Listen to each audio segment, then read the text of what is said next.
ومن يغفر الذنوب إلا الله ولم يصروا على ما فعلوا وهم يعلمون أولئك جزاؤهم مغفرة من ربهم وجنات تجري من تحتها الأنهار خالدين فيها ونعم أجر العاملين قد خلت من قبلكم سنن فسيروا في الأرض فانظروا كيف كان عاقبة المكذبين هذا بيان للناس وهدى وموعظة للمتقين ولا تهنوا ولا تحزنوا وأنتم الأعلون إن كنتم مؤمنين إن يمسسكم قرح فقد مس القوم قرح مثله وتلك الأيام نداولها بين الناس وليعلم الله الذين آمنوا ويتخذ منكم شهداء والله لا يحب الظالمين وليمحص الله الذين آمنوا ويمحق الكافرين أم حسبتم أن تدخلوا الجنة ولما يعلم الله الذين جاهدوا منكم ويعلم الصابرين وَلَقَدْ كُنْتُمْ تَمَنَّوْنَ الْمَوْتَ مِنْ قَبْلِ أَنْ تَلْقَوْهُ فَقَدْ رَأَيْتُمُوهُ وَأَنْتُمْ تَنظُرُونَ سبحانك لا علم لنا إلا ما علمتنا إنك أنت العليم الحكيم رب اشرح لي صدري ويسر لي أمري واحلل عقدة من لساني يفقهوا قولي رب زدني علما وارزقني فهما اللهم صل على سيدنا ومولانا محمد وعلى آل سيدنا ومولانا محمد وبارك وسلم یا رب صل وسلم دائما ابدا على حبیبک خیر الخلق كلهم والحبیب الذي ترجى شفاعته لكل حول من الاحوال مختلف۔ وہ زمانے میں معزز سے مسلمان ہو کر ہم خوار ہوئے تاریک فرقان، مپندار سعدی کے راہ صفا رواں رفت جز بر بے مصطفیٰ خدایا بحق کے بنی فاطمہ کہ برقول ایماں کنی خاتمہ اگر دعوتم رد کنی ور قبول منو دست و دامان آل رسول۔ آدمی کا جسم کیا ہے جس پہ شیدا ہے جہاں، ایک مٹی کی عمارت ایک مٹی کا مکان، خون کا گالا لگا اینٹ جس میں ہڈیاں، چند سانسوں پہ کھڑا ہے یہ خیالی آسمان، موت کی پرزور آندھی جسم اس سے ٹکرائے گی، ٹوٹ کر یہ عمارت بس خاک میں ملے گی۔ ارشاد باری تعالیٰ اے ایمان والو مت کھاؤ سود کو دگنا در دگنا کر کے، اور اللہ سے ڈرتے رہو تاکہ تم کامیاب ہو جاؤ، اور اس آگ سے ڈرو جو تیار کی گئی ہے کافروں کے لیے، اور اللہ اور اس کے رسول کی اطاعت کرو تاکہ تم پہ رحم کیا جائے، اور دوڑو اپنے رب کی مغفرت کی طرف اور جنت کی طرف، اس کی چوڑائی زمین و آسمان سے بھی زیادہ ہے، تیار کی گئی ہے متقین کے لیے، جو لوگ خرچ کرتے ہیں خوشی میں، خوشحالی میں اور تنگی میں، اور پی جاتے ہیں غصے کو، اور درگزر کرنے والے ہیں لوگوں سے، اور اللہ پسند کرتا ہے نیکی کرنے والوں کو۔ اور وہ لوگ جب ان سے کوئی خطا سرزد ہو جائے، بے حیائی کا کام، یا وہ اپنی جانوں پہ ظلم کر بیٹھے ہیں، تو وہ اللہ کو یاد کرتے ہیں اور اپنے گناہوں کی وہ معافی مانگتے ہیں۔ وَمَن يَغْفِرُ الذُّنُوبَ إِلَّا اللَّهُ، اور اللہ کے علاوہ معاف کرنے والا بھی کوئی نہیں، کون ہے معاف کرے گناہوں کو مگر اللہ، اور وہ اپنے کیے پہ اصرار نہیں کرتے، درا حالے کہ وہ جانتے ہیں۔ یہی لوگ ہیں کہ ان کا بدلہ مغفرت ہے ان کے رب کی طرف سے، اور جنت جاری ہے اس کے نیچے نہریں، ہمیشہ رہیں گے اس میں، اور بہت اچھا ہے اجر عمل کرنے۔ تاکہ گزر چکا تم سے پہلے طریقہ، پس چلو پھرو زمین میں، پس دیکھو کس طرح ہوا انجام جھٹلانے والوں کا۔ یہ بیان ہے لوگوں کے لیے اور ہدایت اور نصیحت ہے متقین کے لیے۔ ولا تہینوا، اور نہ ہمت ہارو، نہ سست ہو، نہ غمگین ہو، تم ہی غالب ہو، اگر تو پورے مومن رہے۔ اگر تمہیں تکلیف پہنچی ہے پس تحقیق اس جیسی تکلیف اس قوم کو بھی تو پہنچ چکی ہے، اور یہ دن ہے ان لوگوں کے درمیان میں الٹ پلٹ ہوتے رہتے ہیں، عدلتے بدلتے رہتے ہیں، گردش کرتے رہتے ہیں، اور تاکہ اللہ تعالیٰ جان لے ایمان والوں کو، تاکہ ممتاز کر دے اللہ ایمان والوں کو، اور تم میں سے بعض کو شہادت کے مقام پہ فائز کر دے، اور اللہ ظالموں کو پسند نہیں کرتا۔ وَلِيُمَحِصَ اللَّهُ الَّذِينَ آمَنُوا، تاکہ اللہ ظاہر کر دے ایمان والوں کو، پاک کر دے اللہ ایمان والوں کو، اور مٹا دے کافروں کو۔ کیا تم نے گمان کیا کہ تم جنت میں داخل کیے جاؤ گے، اور جب کہ ابھی تک نہیں دیکھا وَلَمَّا يَعْلَمِ اللَّهُ الَّذِينَ جَاهَدُوا مِنكُمْ، جب کہ ابھی تک وہ ظاہر نہیں ہوئے جنہوں نے جہاد کیا تم میں سے، اور نہ وہ جنہوں نے صبر کے دامن کو تھاما، وہ بھی ابھی نمایاں نہیں ہوئے۔ اور البتہ تاکہ تم اس سے پہلے موت کی تمنا کرتے تھے، اس کے آنے سے پہلے، اب تم نے اس کو دیکھ لیا تو تم اس کو کھلی آنکھوں سے دیکھ لو، انتم تنظرون، غور سے دیکھ لو۔ گزشتہ سے پیوستہ آیات میں، جمیل صاحب توجہ ہو، گزشتہ درس سے پیوستہ درس میں اللہ نے دفاعی دو نسخے بتلائے مشکل حالات میں کامیابی کے لیے، وہ تھا ایک صبر اور ایک تقوی، ایک صبر اور ایک تقوی۔ وَإِن تَصْبِرُوا وَتَتَّقُوا لَا يَضُرُّكُمْ كَيْدُهُمْ شَيْئًا، اگر تم زندگی کے مشکل مرحلے میں صبر اور تقوی اختیار کر لو تو تمہارا کافر کچھ نہیں بگاڑ سکتا۔ پھر اس پر اللہ جل جلالہ و من والوں نے غزوہ احد کی مثال دی، اور ضمناً ذکر فرمایا غزوہ بدر کا، دونوں کا موازنہ کر کے سمجھایا کہ صبر اور تقوی مکمل تھا تو بدر میں باوجود کہ تعداد کم تھی، اسباب بھی کم تھے، ہم نے تمہیں کامیاب کر دیا۔ غزوہ احد میں ذرا تھوڑی سی لغزش آئی، وہ ایک پہاڑی پہ کھڑا کر دیا رسول اللہ صلی اللہ علیہ وسلم نے 50 آدمیوں کو، تو تھوڑی سی غلط فہمی ہو گئی پیغمبر کی بات کے سمجھنے میں، اور پھر تعمیل ارشاد میں لغزش کوتاہی ہو گئی، نتیجہ کیا نکلا؟ ناکامی۔ امام الانبیاء کو بھی تکلیف آئی، 70 کے قریب شہداء صحابہ شہید ہوئے، اور سادات قبیلے کے ایک بہت بڑی شخصیت حضرت حمزہ رضی اللہ تعالیٰ عنہ شہید۔ تو بتلا دیا کہ غزوہ بدر میں وہ صبر اور تقوی کا معاملہ بالکل پورا تھا تو کامیابی، غزوہ احد میں ذرا سا معاملہ ڈھیلا پڑا تو ناکامی۔ پھر فرمایا کہ جب تم پہ حملہ ہوا تو تم نے چاہا کہ کافروں کے لیے بد دعا کر دیں، تو اللہ نے منع فرما دیا، لیس لک من الامر، یہ کام نہ کرو، یہ میری مرضی ہے، میں نے کس کو ہدایت دینی ہے اور کس کو میں نے عذاب دینا ہے۔ تو پھر انہی کافروں میں سے حضرت خالد رضی اللہ تعالیٰ عنہ کو اللہ نے ہدایت دی، ابو سفیان کو، حضرت اکرمہ، بڑے تگڑے لوگ ہیں ان کو۔ اور آج کی آیت میں اللہ جل جلالہ و من والوں نے ارشاد فرمایا، یا ایھا الذین آمنوا لا تأکلوا الربا اضعافا مضاعفا۔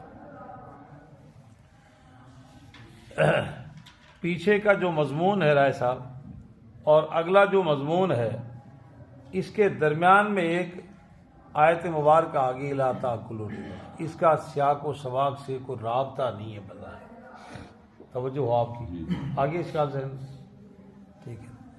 تو اس پہ مفسرین حضرات نے کہا ہے، مولانا عبید اللہ سندھی رحمۃ اللہ علیہ فرماتے ہیں کہ ہم شیخ الہند کی مجلس میں بیٹھے ہوئے تھے، ہم نے ان سے پوچھا، استاد جی اگلی پچھلی آیات میں ربط ہوتا ہے، اس کا ربط سمجھ میں نہیں آ رہا۔ پوچھنے والے کون لوگ ہیں؟ عبید اللہ سندھی جیسے امام انقلاب ان کو کہا جاتا ہے برے صغیر، اب وہ بندہ کتنا بڑا ہوگا جس سے پوچھا جا رہا ہے؟ فرمایا ربط، فرمایا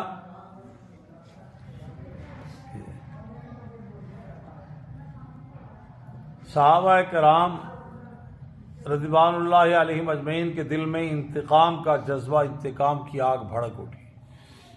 اب جب معرکہ ہوگا تو ہم اپنے 70 شہداء کا انتقام لیں گے۔ تو جذبہ انتقام سے بگاڑ آتا ہے، رائے توجہ، جذبہ انتقام سے اخلاق میں بگاڑ آتا ہے، جذبہ انتقام سے اخلاق میں اور معاشرے میں سود سے بگاڑ آتا ہے، معاشرے میں اخلاق میں جو بگاڑ آتا ہے وہ سود سے آتا ہے۔ تو صحابہ کرام میں جذبہ انتقام پیدا ہوا تو اللہ نے سمجھا دیا، جس طرح انسانی معاشرے میں سود سے بگاڑ پیدا ہوتا ہے تو تمہارے اس جذبے سے بھی بگاڑ پیدا ہوتا ہے۔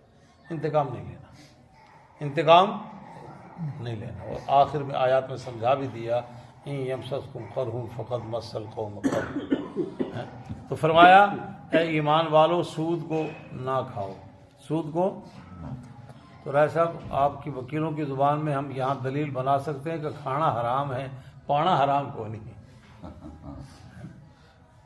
دلائل والے پھر ایسے ہی بولے، بال کی کھال اتارتے ہیں، دیکھو اللہ نے کھانے کا حرام کا کہا ہے، پہننے کا سود کے پیسے سے لے کے کوٹھا پا لیے رہنے کا، رہن واسطے تو وہ جائز ہے، وہ جو لیڑے پا لیے لے کے تو وہ جائز ہوئے گا، جوتیاں پا لیے چھی، گڈی لے لیے، وہ کھانا نہیں ہے نا۔ ہاں ایسا نہیں ہے، اس کا پہننا بھی حرام، اس میں رہائش بھی حرام، اس سے مکمل تمتع فائدہ اٹھانا ہمہ قسم کا، جس کا کھانا حرام ہے اس مال میں سے پہننا بھی حرام ہے، اس میں سے رہائش کرنا بھی حرام ہے، اس سے انواع و اقسام کے سارے فائدے اٹھانا حرام ہے۔ فرمایا ایمان والو سود کو نہ کھاؤ، اضعاف مضاعفہ، کئی گنا بڑھا کر۔ تو وہ سود جو سنگل ہو، مفرد ہو، وہ بھی حرام ہے، اور اگر مرکب ہو تو وہ بھی حرام ہے۔ یہ زمانہ جاہلیت میں مرکب سود چلتا تھا جو اب بھی چل رہا ہے۔ 75 سال ہو گئے ابھی تک ہم سود سے نہیں بچ پائے۔ ہم نے الحمدللہ اتنی ترقی کی کہ بس وہ آگے جملہ تو سخت ہے، وہ میں کہنے سے اجتناب کرتا ہوں۔ قابل مذمت جملہ اتنا ہے کہ ابھی تک ہم سود سے اسلامی ریاست میں اپنے آپ کو نہیں بچا سکے۔ اور یہ وہ سود ہے جس کے متعلق اللہ جل جلالہ و من والہ نے سورہ بقرہ میں ارشاد فرمایا، احل اللہ البیع وحرم الربا، اللہ نے بیع کو حلال کیا اور سود کو حرام ہے۔ اور یہ وہ سود ہے جس کے متعلق اللہ جل جلالہ و من والہ نے سورہ بقرہ میں ارشاد فرمایا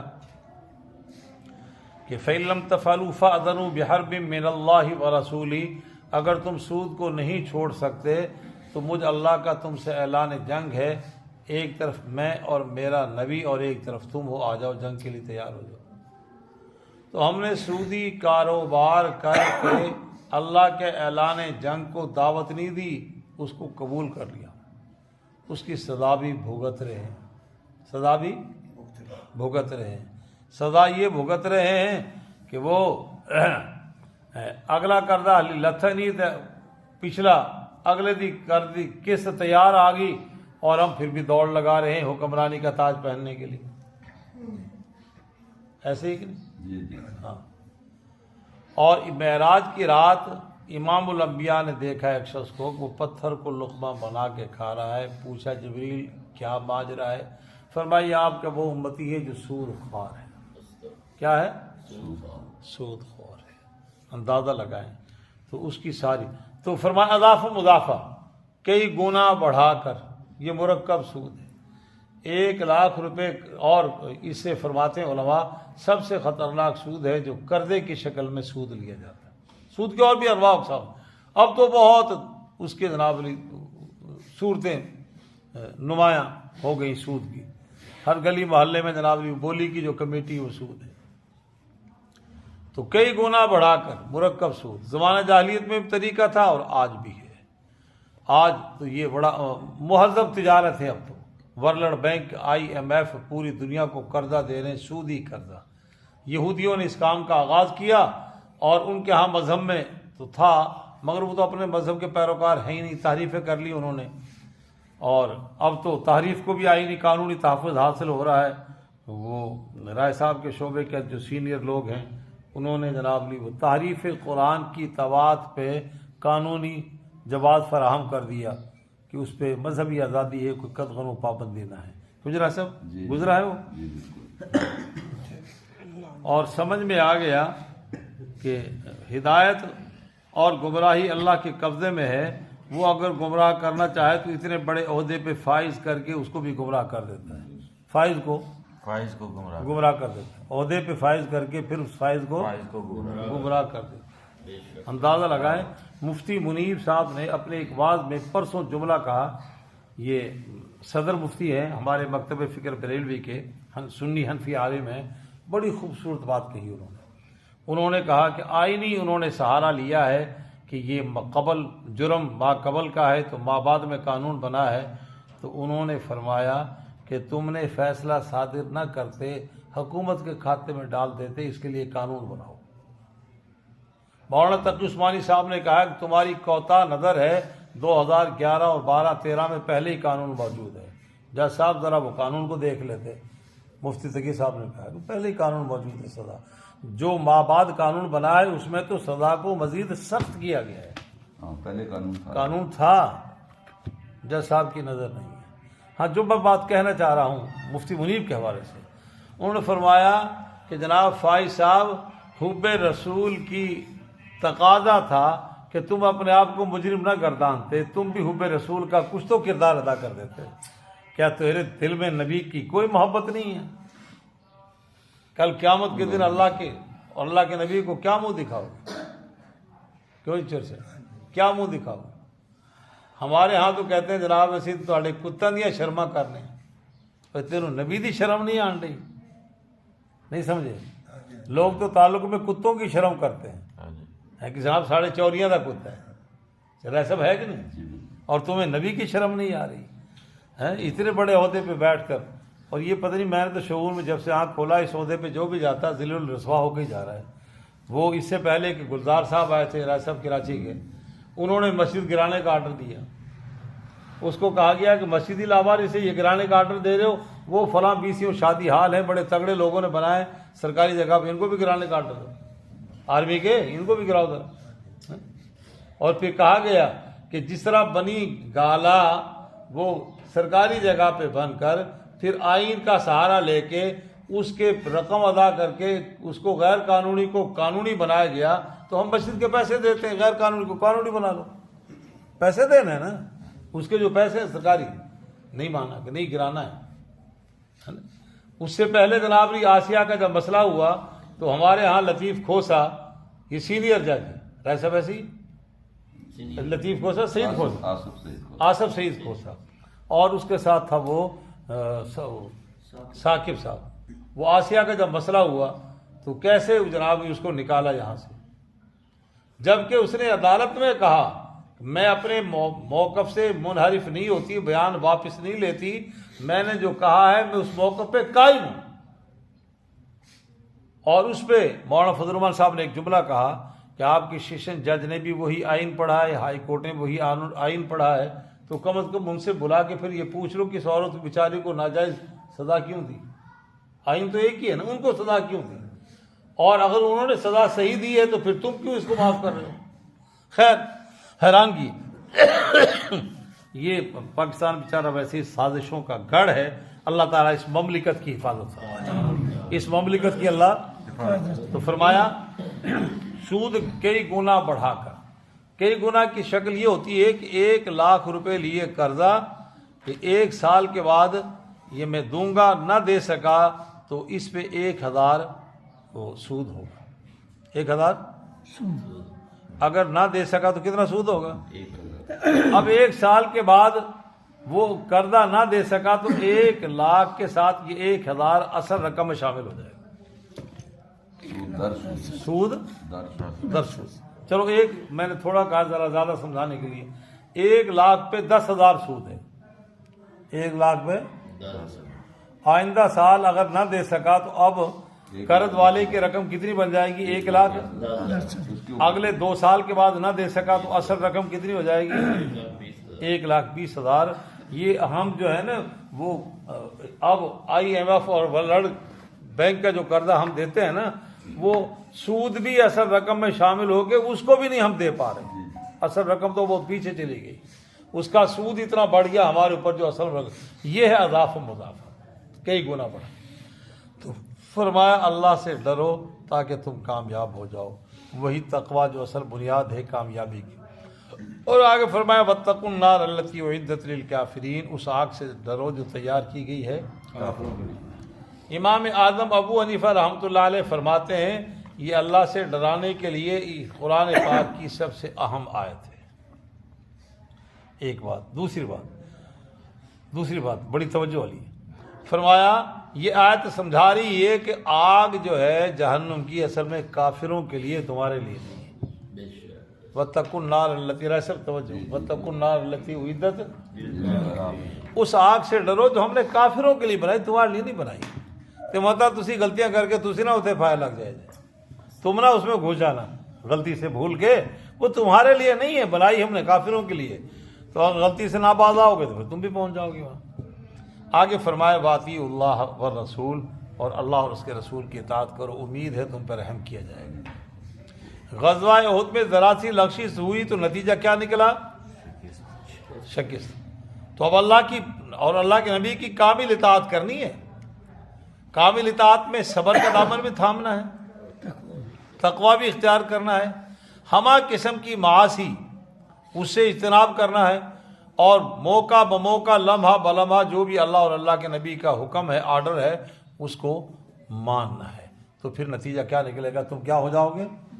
تمہارے اوپر رحم کھائے جائے۔ آگے فرمائے وسارعوا الی مغفرۃ من ربکم، اور مسابقت کرو، دوڑو اپنے رب کی مغفرت کی طرف۔ اب دوڑنا کیسے ہے؟ وہ کرکٹ میدان والا، ہاکی والا، فٹ بال والا، یہ والی بات نہیں، اعمال صالحہ کے ذریعے، اعمال صالحہ اس شکل میں دوڑنا ہے۔ وجنتن، اپنے رب سے مغفرت لینے کے لیے اور جنت کو حاصل کرنے کے لیے۔ وہ جنت اس کی چوڑائی آسمان و زمین سے زیادہ ہے۔ ہمارے ہاں کسی چیز کی طول و عرض کو بیان کرنا ہو تو اس کے لیے اسی فاصلے کو لیتے ہیں۔ یہ نہیں کہتے کہ جناب اتنا دور اتوں جی مار کے آئے، نہیں کہتے اتنا دور جی زمین و آسمان کا فاصلہ۔ ویسے محاورہ کیا ہے؟ زمین و آسمان کا، یہ ہم بیان کرتے ہیں، یہ نظر آ رہا ہے نا، یہاں سے امریکہ تو نظر بھی نہیں آ رہا، یہاں سے کراچی بھی نظر نہیں آ رہی، اتوں کراچی جنہ نہیں کہنا، اتنا پینڈا جتنا زمین تو آسمان ہے۔ تو اللہ تعالیٰ فرما رہے ہیں کہ وہ جنت اتنی بڑی ہے، اتنی بڑی۔ اور آگے فرمایا ایک جنت نہیں ہے، کتنی جنتیں ہیں؟ 8۔ کتنی؟ 8 طیبتیں، اور ہیں بھی کہاں؟ اب یہ بھی رجب کا مہینہ گزرا ہے، معراج چلا ہے، وہاں پہ کہاں ہیں؟ اوپر ہیں، سدرۃ المنتہا، جہاں سید الملائکہ اور سید البشر کی جوڑی گئی، اور وہاں سید الملائکہ نے مدد کر لی اور سید البشر کا سفر کا آغاز ہو رہا ہے۔ تو قرآن کہہ رہا اندہا جنت المأویٰ، اسی سدرۃ المنتہا کے پاس ہی جنت ہے، اسی کے پاس ہی کیا ہے؟ جب دھڑنگ تختہ ہوگا تو جہاں ہم بیٹھے ہیں، یہ کوئی سخت جملہ کہہ کے فتویٰ نہ لگا دینا، کار صاحب نے مسجد میں جہنم کہہ دیتا ہے، یعنی یہ زمین جہاں ہم کائنات کا بسیرا ہے، یہ زمین کا نچلا حصہ جہاں بھی انسانیت کی رہائش ہے، یہاں پہ شکل تبدیل ہو کے جہنم آ جائے گی، اور جنت اوپر پہلے سے تیار ہے، وہاں بھی ہم پہنچ جائیں گے۔ جنت اور اس کے بھی کتنے طبقے ہیں؟ 8، اور سب سے بالائی طبقے کا نام ہے جنت الفردوس۔ جنت ان الذین آمنوا وعملوا الصالحات کانت لہم جنات الفردوس نزلا۔ جنت الفردوس اللہ کی طرف سے مہمانی کی جگہ ہے، یہ سب سے اوپر ہے۔ تو اندازہ لگا یہ اتنی بڑی جنت وہ ملے، اور وہ تیار کی گئی متقین کے لیے۔ اب دیکھیں رائے صاحب، ایک لائن اوپر اعدت للکافرین، جہنم کس کے لیے تیار کی گئی ہے؟ اور جب جنت کی باری آئی تو کیا بتایا؟ اعدت للمتقین۔ اگر ایمان کو چھوڑ دے گا مومن تو وہ جہنم میں چلا جائے گا، اور جہنم والا اگر ایمان کو اختیار کر لے گا تو وہ کہاں جائے گا؟ اعدت للمتقین، وہ متقین میں آ جائے گا، تقوی کے لیے، تقوی متقین کے لیے۔ اور اب تقوی کی ظاہری نشانیاں، اوصاف، الذین ينفقون فی السراء والضراء، وہ کافر لوگ تو کہتے ہیں سودی کاروبار، اخلاقی بگاڑ، مال کی محبت میں انسانیت کو پیسہ بھی دینا ہے تو قرض حسنہ بھی نہیں دینا. کہہ دیتے سانو تو کنا پیسے دیں گا اتنے سود. اللہ تعالیٰ فرما رہے ہیں یہ تو صفات ہے کافروں کی, یہ چھوڑ دو. اور ایمان والوں کی صفات کیا ہے؟ وہ قرضہ حسنہ بھی نہیں, وہ مڈو ہی اللہ کی رضا واسطے ان پہ سارا خرچ کر دیں. الذین ينفقون فی السراء, مسلمان کو تکلیف میں دے کے وہ خرچ کرتے ہیں, اور اگر خود بھی تکلیف میں ہوں پھر بھی خرچ کر دیتے ہیں. یہ مسلمانوں کی صفات. سیلاب آتا ہے, قحط آ گیا, زلزلہ آ گیا, تو گاڑی کی گاڑیاں بھری پکے پکے کھانے سے, چاولوں سے, کچا کھانا بھی لیا اور وہاں جا کے ان کو تقسیم کر رہے. اللہ سود پہ نہیں دے رہے. یہ ہے ایمان والوں کی صفات, متقین کی صفات. الذین ينفقون فی السراء, جو تنگی میں فراوانی میں بھی خرچ کرتے ہیں, والضراء, اور تنگ دستی میں بھی خرچ کرتے ہیں. والکاظمین الغیظ, اور غصے کو پی جاتے ہیں.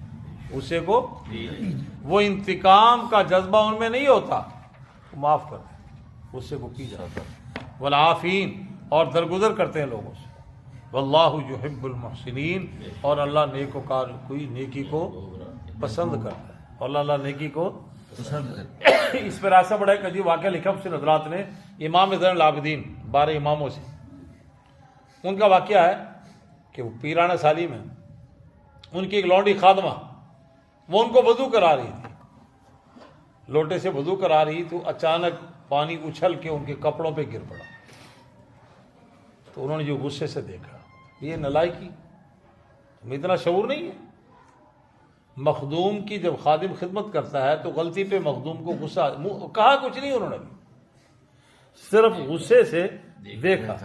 اب باندی بھی اس زمانے کی تھی, پڑھی لکھی, سمجھدار. اس زمانے میں بہت صدری علم ہوتا تھا جو ہمارے ہاں بچوں میں ہوتا تھا. ہمارے ہاں چودھری کا جو بچہ, ڈیرے دار کا بچہ, ان کو حقہ تازہ کر کے دیتے ہوئے منجے بچھا دیا, چائے پلا دیا, انہوں ادھا کو جج بن جاتا سی. رہ توجہ آپ سمجھیں گے بات کو, یہ بچے نہیں ذرا سمجھیں گے میری بات. ڈیروں پہ جب فیصلے ہو رہے ہوتے نا, انہاں ڈیریاں تے جڑے بچے منجے بچھاندے سی, پانی پلاندے سی, وڈ وڈیرے دی ادھیاں گلاں سن کے انہاں نوں پتہ لگ جاندا سی انج جناب لی گل سنی دی تے انج فیصلہ کریدا. کیوں جو ایسے ویسے ہی. اور یہ فیصلے کی صلاحیت آج ان ججوں میں بھی نہیں ہے.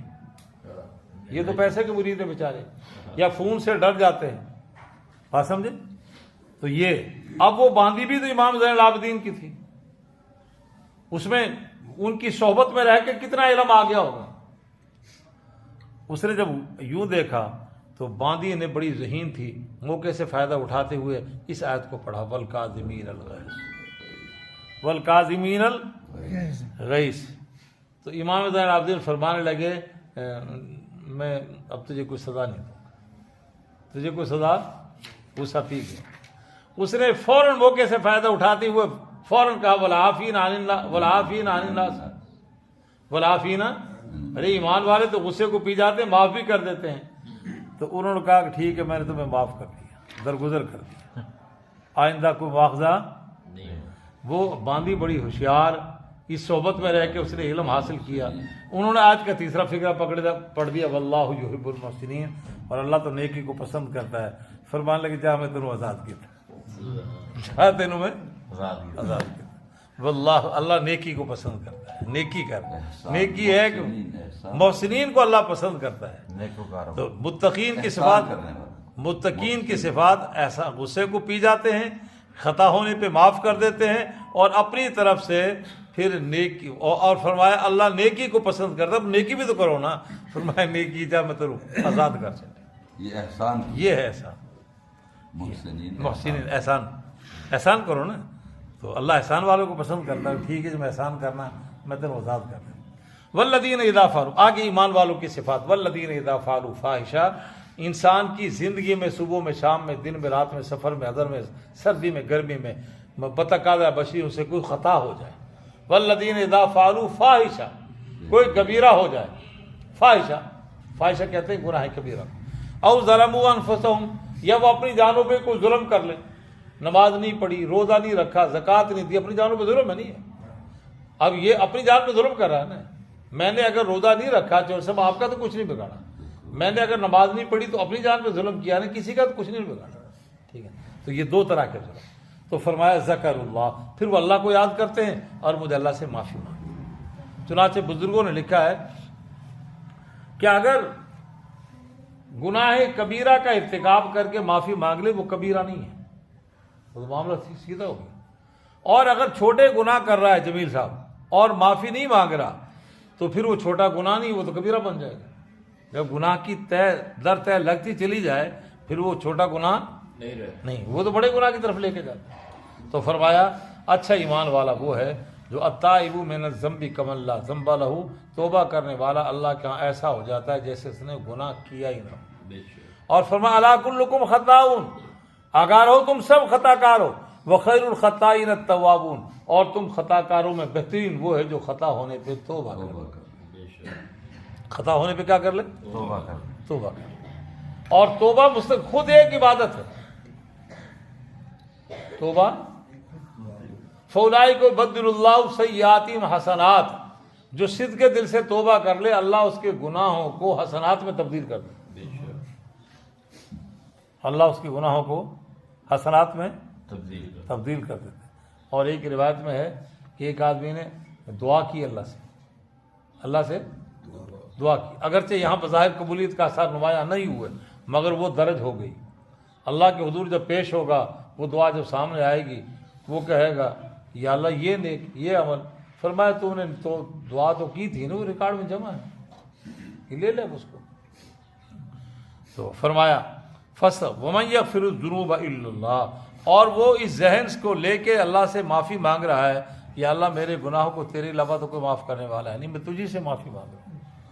ہاں وَلَمْ يُصِرُّوا عَلَىٰ مَا فَعَلُوا، وہ پھر جان بوجھ کر کے اپنے گناہوں پہ اصرار نہیں کرتا.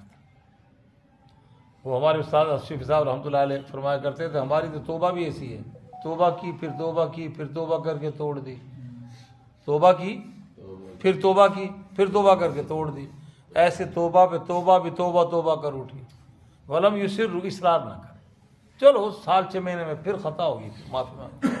یا ایھا الذین آمنوا توبوا الی اللہ توبۃ نصوحا، سورہ تحریم اللہ ارشاد فرمائے ایمان والو توبۃ نصوحا کا. ہاں ہم انسان ہیں بتقاضا بشیر ڈاکٹر صاحب پھر ہو جائے تو پھر توبہ کر لیں.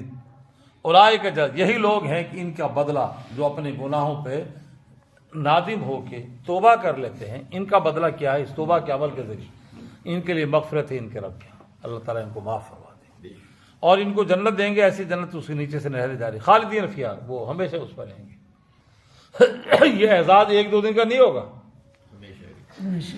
اور یہاں تو اگر ہمیں کوئی مکان مستقل مل بھی گیا ہے تو ہماری صحت ساتھ نہیں دیتی کہ آخری عمر میں کیا فائدہ اٹھائے ان سے. وہاں کی تو جناب صحت بھی سدا بہار ہے، مملکت بھی سدا بہار ہو. نعم اجر العاملین، رائسر توجہ، بہت اچھا ہے اجر عاملین کا، عمل کرنا. سمجھ میں آ گیا کہ جنت کا تعلق عمل سے ہے. ڈاکٹر صاحب جنت کا تعلق کس سے؟ بہتر ہے، بہت عمدہ اجر ہے عاملین کی، عمل کرنے والوں کا. تو جنت عمل سے وابستہ ہے، ایمان اور اس کے بعد عمل. قد خلت من قبلکم سنن فسیروا، تاکہ گزر چکے تم سے پہلے طریقے، تم سے پہلے بھی امتیں گزر چکی ہیں، ان سے عبرت حاصل کر لو. اب ان میں 2 طرح کے لوگ ہیں، تصدیق کنندہ بھی ہیں، تکذیب کنندہ بھی ہیں. انبیاء اور رسول کی تصدیق کرنے والے بھی ہیں اور تکذیب کرنے والے. جو تکذیب کرنے والے ہیں، کسی کو پانی میں غرق کیا گیا اور کہیں طوفان نوح آیا تو پوری دنیا سے ان کی جناب لاشوں کا بھی نہیں پتہ چلا کہاں چلے گئے، اور کہیں قوم عاد اور سمود پہ ہوا آئی اور ان کی لاشوں کو فضاؤں میں ٹکرا دیا. فرمایا یہ ذرا دیکھ چل پھر کے دیکھ لو ذرا. ہم دیکھتے ہیں تہذیبوں کو اور انداز سے. اللہ تعالیٰ فرماتے ہیں بطور عبرت کے دیکھو، لقد کان فی قصصہم عبرۃ لأولی الالباب. اللہ تعالیٰ فرما رہے ہیں ہاں یہ کسی کہانی کی کتاب نہیں قرآن، ہم نے چیدہ واقعات کو بیان کیا اس میں. عاد سمود قوم فرعون، یہ چیدہ کچھ واقعات اور پورے تفصیل سے نہیں ہے، صرف عقل والوں کے لیے اس میں عبرت ہے کہ جنہوں نے بات کو نہ مانا پھر نتیجہ بہت برا نکلا. تو فرمایا زمین میں چل پھر کے ذرا دیکھ لو کہ جھٹلانے والوں کا انجام کیا ہوا. وہ بڑے بڑے باغات کے مالک تھے، قوم سبا اتنی بڑی باغات کی مالک قوم گزری ہے، اس کے متعلق مورخین نے لکھا ہے کہ اگر ایک آدمی اپنے سر پہ یوں ٹوکرا رکھ کے چلتا تو راستے کے اوپر دونوں طرف جو باغات کی ٹہنی ہے پھل آور، وہ ادھر کی ادھر شاخیں یوں آئی ہوتی تھی، تو اس راست یہاں داخل ہوتا، نکلنے تک پکا ہوا پھل از خود گرتا اور اسے وہ ٹوکرا بھر جاتا. اتنے بڑے باغات تھے، مگر کہاں ہے آج وہ؟ بے نام و نشان کر دیا اللہ. اور تھوڑی سی جھلک ہے ان کی، جھلک ہے. تو فرمایا زمین میں چل پھر کے دیکھ لو جھٹلانے والوں کا انجام کیا ہوا، تو اگر تم بھی جھٹلاؤ گے تم بھی بے نام و نشان ہو جائے. ھذا بیان للناس، یہ قرآن بیان ہے لوگوں کے لیے، روئے زمین کے لوگوں کے لیے. وہدی و موعظہ، اور پیغام ہدایت اور نصیحت ہے متقین کے لیے. لوگوں کے لیے بیان ہے اور ہدایت اور نصیحت کا ذریعہ متقین کے لیے. متقی سے اپنے لیے اس کو ہدایت کا سامان بناتے ہیں اور اس سے نصیحت بھی حاصل کرتے ہیں. ولا تہنوا ولا تحزنوا، اور اللہ جل جلالہ و من والو فرما رہے ہیں اپنے پیغمبر قرآن کے ذریعے سے ہمیں سمجھایا کہ سست نہ بنو، سست اور غمگین بھی نہ ہو. سستی کو بھی اپنا شعار نہ بناؤ. اگر پاؤں پہ پاؤں رکھ کے بیٹھ جاؤ گے تو اللہ کے نبی نے سستی کی مذمت فرمائی. نتیجہ کیا ہوگا؟ اقوام عالم میں تم مغلوب ہو جاؤ گے، ذلیل و رسوا ہو جاؤ گے. سست نہیں ہونا.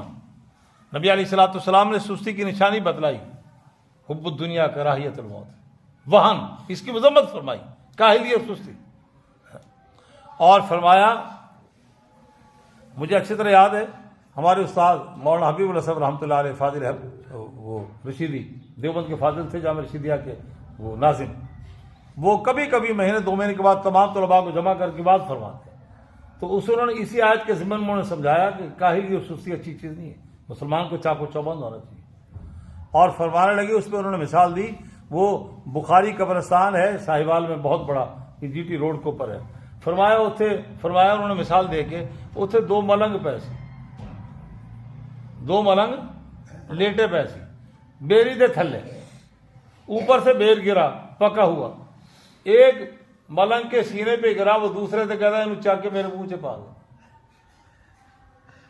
انہوں چوک کے سستی، وہ خود اٹھا کے منہ میں نہیں ڈال رہا. تھوڑی دیر کے بعد ایک کتا آیا اور کتے نے ٹانگ اٹھا کے دوسرے پہ منہ پہ پیشاب کرنا شروع کر دیا. وہ کہتا ہے انہوں ہٹا میرے منہ سے پیشاب کرنا. ان کے تو بیر چکے میرے منہ سے پایا سی. انہوں نے کیا کہ سست نہیں بننا، سمجھ لگی. انہوں نے بیر نہیں چکے پایا تو انہوں نے کتا منہ سے پیشاب کرنے سے وہ نہیں ہٹایا. انہوں نے کہا تم بیر پایا سی میرے منہ سے. اندازہ لاؤ سستی دی انتہا. یہ مجھے اس زمانے میں استادوں نے سمجھایا کہ اے سستی نو اپنا شعار نہیں بنانا، مسلمان چست ہونا چاہیے، چاقو چبند ہو.